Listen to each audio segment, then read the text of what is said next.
Tiam tadadam tata! Já tě vítám u tohoto minikurzu, který je zaměřený na náš střed, respektive na naše bříško a bedra.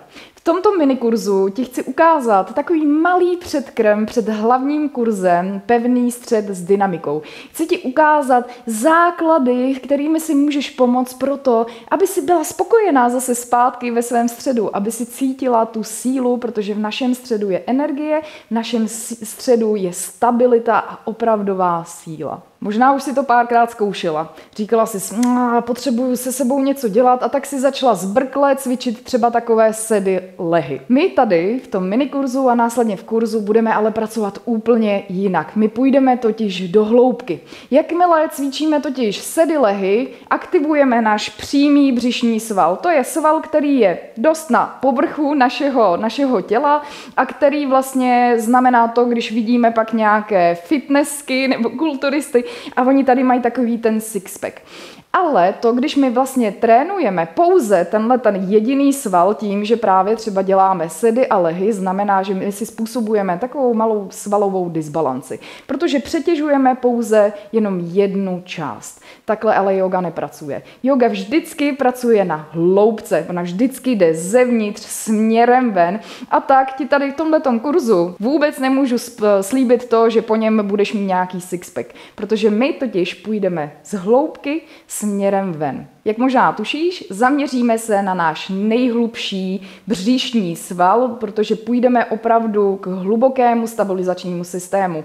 Takže my budeme pracovat s naším šikmým břišním svalem a k tomu přidáme práci se svalíky, které máme kolem páteře. Jakmile tohleto totiž propojíme, uděláme takový korzet. My vlastně jakmile aktivujeme tenhle ten šikmý břišní sval, který se ti rozprostírá vlastně odsud až směrem k páteři, jakmile ho máš aktivní, tak ono opravdu dělá podporu jak pro tvé vnitřní orgány, tak právě pro oblast beder.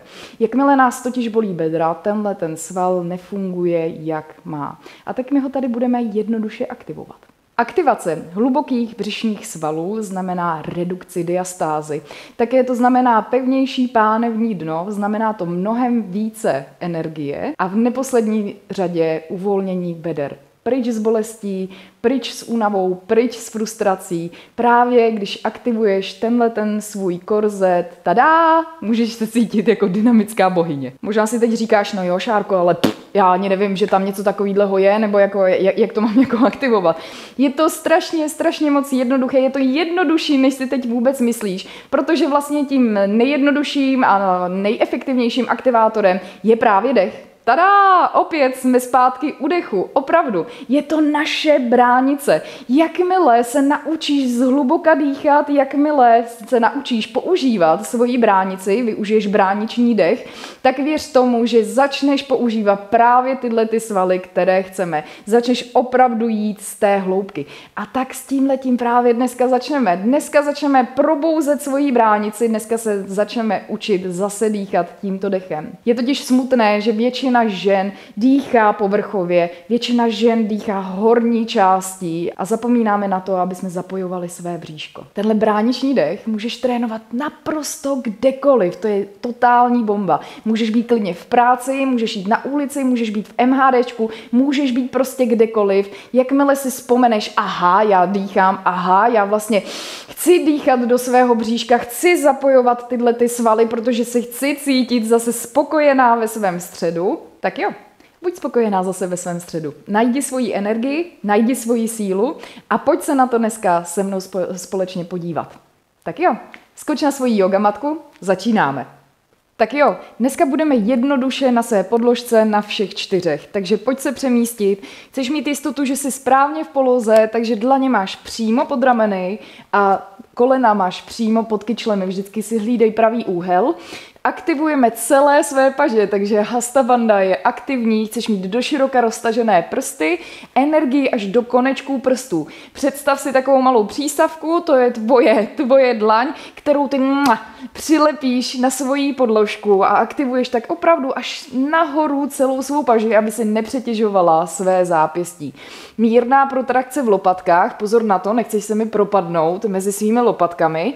Takže když jakmile zapojíš vlastně takhle hasta bandu, tak si můžeš povšimnout, pokud už třeba vědomě pracuješ se svým tělem, že si musela automaticky zapojit střed svého těla. A to je přesně to, co my chceme.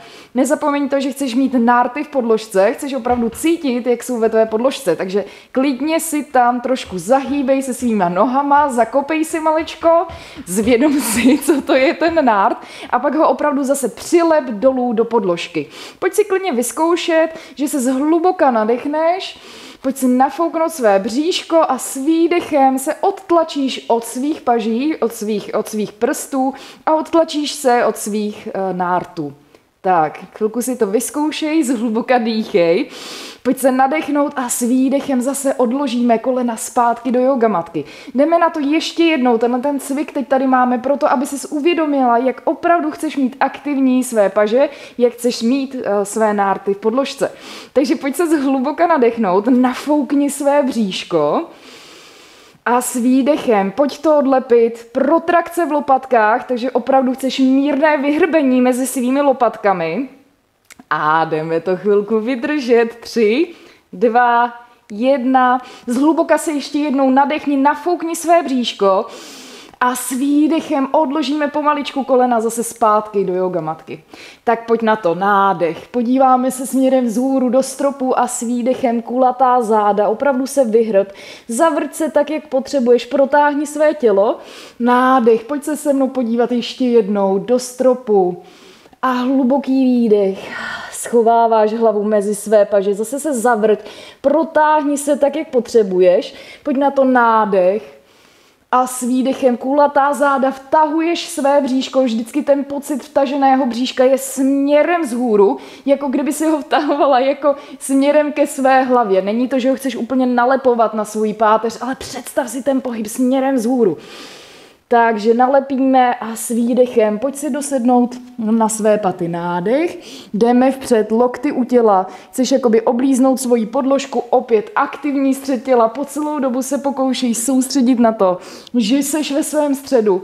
Pojď se nadechnout, podívej se, zase zpátky do stropu, s výdechem kulatá záda a dosedneme na paty. Pojď se nadechnout zpátky na všechny 4 a jdeme na to. Jdeme si opravdu aktivně teď zvědomit svoji bránici, tak, aby si naučila, jak jednoduše můžeš pracovat se svým středem a že kdykoliv během svého dne můžeš aktivně zapojovat. Takže uvědom si ten prostor svého bříška. Uvědom si to právě teď. Chceš opravdu všechnu svoji pozornost poslat právě tam. Hluboký nádech znamená, že tvoje bříško se ti vyklene směrem dolů a s výdechem se bude zase stahovat zpátky z vzhůru. Tak, chceš mít pocit, že se stahuje k sobě.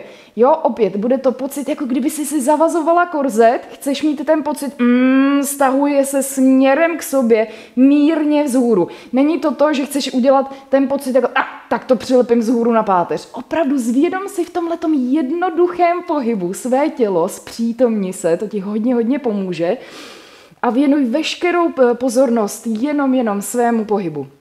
Takže hluboký nádech, vykleneš své bříško, dýcháš pouze nosem a s výdechem stahuješ bříško zase zpátky dovnitř. Hluboký nádech a hluboký výdech. Tak, pokud teď ten cvik provádíš správně, ucítíš vlastně i své pánevní dno, ucítíš, že se tam něco děje, protože tyhle ty svaly jsou všechny propojené. Takže pokud jdeš do toho s tím pocitem toho korzetu, ucítíš, že vlastně i tvé pánevní dno, co se to tam děje. Můžeš i cítit právě to, jak jsme propojení, tak ucítíš na kostrči taky takové malé zabalení vlastně společně s výdechem, jak tam ty svaly aktivuješ. Tohle jsou tvoji ukazatele, že opravdu na to jdeš správně. Takže pojď na to ještě jednou. Zestabilni se ve své pozici, pojď se se mnou trošku zavrtět, nechceme tam žádnou strnulost, chci si stále uvědomovat své tělo, takže udělej si klidně jakýkoliv pohyb, který teď potřebuješ, proto aby si se trošku teda protáhla, aby si se zbavila jakékoliv křeče, kterou tam právě teď vůbec nechceš. Zhluboka stále dýchej, stále seš napojená sama na sebe, tohle je tvůj prostor právě teď pro tebe. Tak a už se pojď se mnou zase zestabilnit. Prsty máš doširoka rozevřené, stále pevně v podložce, nárty jsou v podložce, vyrovnaná páteř a maličká protrakce v lopatkách, jo? Odtlačuješ se od svých dlaní směrem vzhůru. Nádech už přináší to, že nafoukneš svoje bříško, probudíš svoji bránici a s výdechem pojď přitáhnout bříško směrem dovnitř. Všímej si všech svalíků, které právě teď pracují na tvém středu. Nádech a pojď výdech. A ještě jednou nádech a výdech. Tak jo, pojď se mnou naposledy ještě trošku protáhnout. Nech si pocit toho korzetu právě teď. Chceš mít zpevněný střed těla, jako si teď cítila právě při tom výdechu. Uvědom si to a pojď s nádechem ještě jednou se podívat do stropu. S výdechem kulatíš záda, aktivně se odtlačuješ od svých dlaní a šup, míříš na svoje paty. Nádech, lokty u těla, pojď dolů, chceš jít s rameny až za své prsty, cítíš tu sílu, aktivuj svůj střed. Nadechni se, podívej se směrem vzhůru a výdech, kulatá záda, míříš zase na paty. Zůstaň na patách, protáhni si jednu a druhou ruku směrem vpřed, poválej si klidně hlavu po své podložce a pokud máš chuť, tak se vrhni do další jogové praxe. Pro dnešek je to tady v tom videu všechno. Tak zase zítra. Zatím se měj krásně. Namaste.